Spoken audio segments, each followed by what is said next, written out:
Hi everyone, it's Miss Carla. I hope you guys are doing well. We're going to continue on to chapter 11 of The Wizard of Oz by Frank L. Baum. I hope you guys are doing well. You guys are staying safe.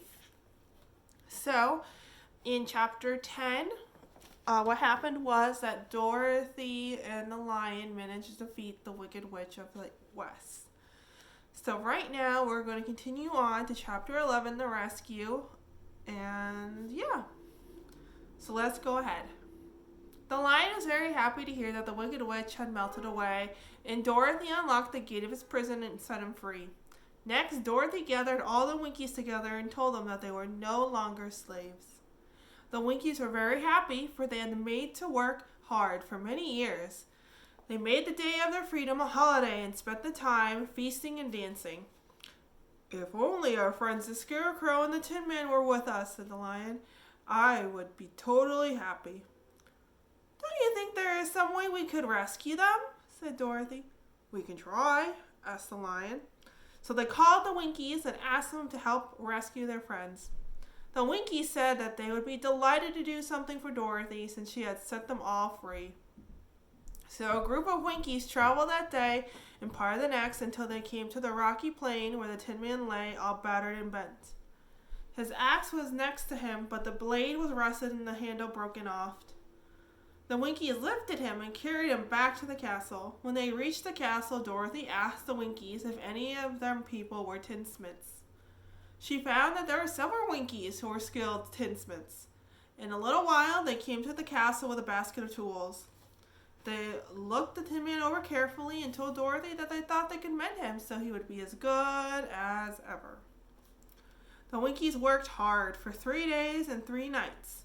They hammered, twisted, and pounded at the legs, body, and head of the Tin Man. At last, he was straightened out to his old form, and his joints worked as well as ever. When at last he walked into Dorothy's room and thanked her for rescuing him, he was so happy that he cried tears of joy. Dorothy and the lion were so happy to see their friends that they danced and celebrated all day. "If only we had the Scarecrow with us again," said the Tin Man, "I would be truly happy." "We must try and find him," said Dorothy. So she called the Winkies to help her, and they walked all that day and part of the next until they came to the tall tree where the winged monkeys had tossed the Scarecrow's clothes. The Tin Man quickly chopped the tree down, and Dorothy and the Winkies carried the Scarecrow's clothes back to the castle. As soon as they entered the castle, the Winkies began stuffing the clothes with nice clean straw, and soon the Scarecrow stood before them, as good as ever. He thanked them over and over and over again for saving him. Now that they were reunited, Dorothy and her friends spent a few happy days at the castle, where they found everything they needed to make themselves comfortable. But after a few days, they decided that it was time to return to Oz and ask for the things that they had been promised. So they sadly said goodbye to the Winkies and packed food and blankets for their journey back to Emerald City. Chapter 2, The Winged Monkeys. Chapter 12, The Winged Monkeys. The next morning, Dorothy and her friends began their journey to the Emerald City. They walked a long way and still could not see a sign of the Emerald City. And since they had been carried to the castle by the winged monkeys, they were not at all sure in which direction they should walk. Days passed, and they still saw nothing but the fields and forests. The Scarecrow began to complain.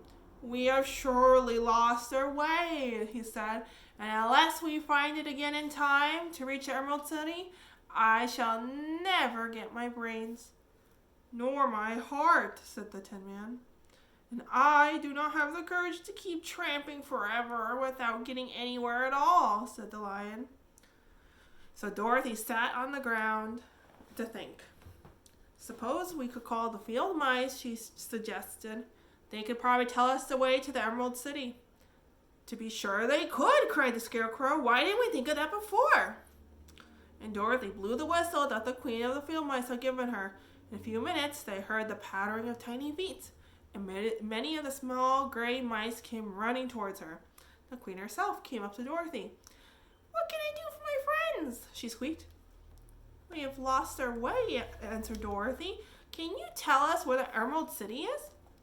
"Certainly," answered the Queen, "but it is a great way off for you have had it at your backs all the time." Then she noticed Dorothy's golden cap and suggested that Dorothy use the golden cap to call the winged monkeys, who would carry everyone to the Emerald City. So Dorothy recited the magic words that were written inside the golden cap. In a few minutes, she heard the chattering and flapping of wings as a band of winged monkeys flew up to her. The king bowed low before Dorothy and asked, "What is your command?" Dorothy explained that they had lost their way and wished to be taken to the Emerald City.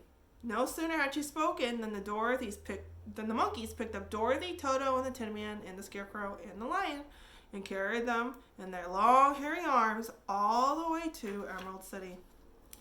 The journey took a short time. When they reached the gates of the Emerald City, the monkeys set them down carefully. Then the king bowed to Dorothy and flew swiftly away, followed by all of his band. "That was a good ride," said Dorothy. "Yes, and a quick way out of our troubles," answered the Lion. "It certainly was lucky that you remembered to bring that golden cap." Alright, so we're going to stop here for right now. So looks like they're going to be meeting the Oz again. Hopefully they get what they want. We shall see. Alright guys, it was nice reading this with you. I'll see you next time. Bye.